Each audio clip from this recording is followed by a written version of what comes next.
Hello friends, ഇന്ന് നമുക്ക് ചേന വെച്ച് ചെയ്യാവുന്ന ഒരു റെസിപ്പി ഉണ്ടാക്കാം. ചേന മുളകുശോ എന്ന് പറയും. ഇത് എല്ലാവർക്കും അറിയാവുന്നൊരു വിഭവമാണ്. അപ്പോൾ ഇതിന് വേണ്ടുന്ന ചേരുവകളും കൂടി നോക്കാം. ഇതിന് വേണ്ടി ചേന ചെറുതാക്കി അരിഞ്ഞത് ആദ്യമേ എടുക്കാം. പിന്നെ ഇതിലേക്ക് പച്ചക്കായ കൂടി ഇടുന്നുണ്ട്. പച്ചക്കായും കൂടി ചെറുതായിട്ട് അരിഞ്ഞിട്ട് വെള്ളത്തിലിട്ട് മാറ്റി വയ്ക്കാം. അതിൻ്റെ കറയെല്ലാം കളഞ്ഞതിന് ശേഷം നമുക്ക് എടുക്കാം. ഇനി ഇതിന് വേണ്ടുന്ന മസാല ഉണ്ടാക്കാം. അതിന് വേണ്ടി ഒരു പാത്രത്തിലേക്ക് 1 ടേബിൾ സ്പൂൺ കുരുമുളക് പൊടി എടുക്കുന്നുണ്ട്. ഇനി ഇതിലേക്ക് 1/2 ടീസ്പൂണോളം മുളക് പൊടി കൂടി ചേർക്കാം. ഇതിനി ലേശം വെള്ളം ഒഴിച്ചൊന്ന് മിക്സ് ചെയ്ത് വയ്ക്കാം. 1 ടേബിൾ സ്പൂണോളം വെള്ളം ഒഴിച്ചാൽ മതി.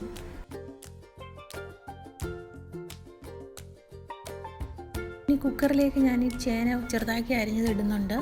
ഇതിൻ്റെ കൂടെ പച്ചക്കായും കൂടി ഇടുന്നുണ്ട്. 2 ചെറിയ പച്ചമുളകും കൂടി എടുക്കാം.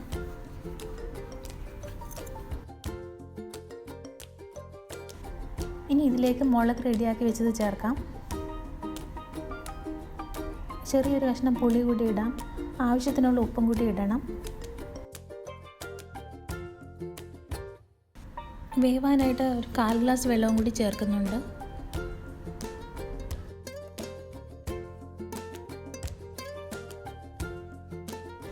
ഇത് നന്നായിട്ട് മിക്സ് ആക്കിയതിന് ശേഷം ഇതിലേക്ക് 1/2 ടേബിൾ സ്പൂൺ നെയ്യും കൂടെ ചേർക്കാം. നല്ല സോഫ്റ്റായിട്ട് നല്ല ടേസ്റ്റി ആയിട്ട് ഇത് കിട്ടാൻ വേണ്ടി നെയ്യ് കൂടെ ചേർക്കാം.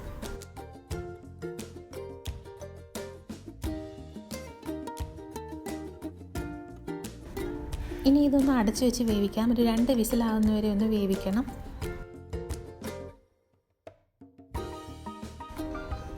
രണ്ട് വിസിലിന് ശേഷം ഞാനിതൊന്ന് തുറന്ന് നോക്കുന്നുണ്ട്. ഇപ്പോൾ ഇത് നന്നായിട്ട് വെന്തിട്ടുണ്ട്.